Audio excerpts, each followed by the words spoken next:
Hello mga idol, ito po yung tubig namin galing sa Cagayan River.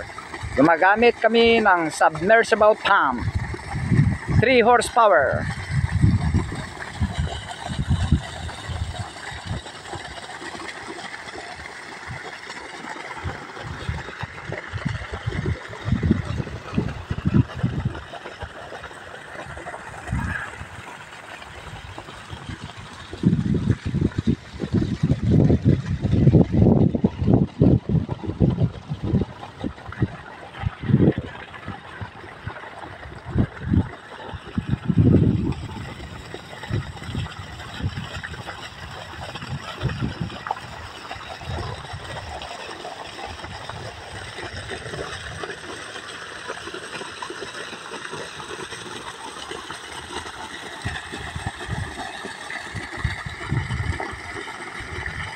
Itong 3 horsepower na ito ay kaya nyong patubigan ng 14 hours ang 2 hectares.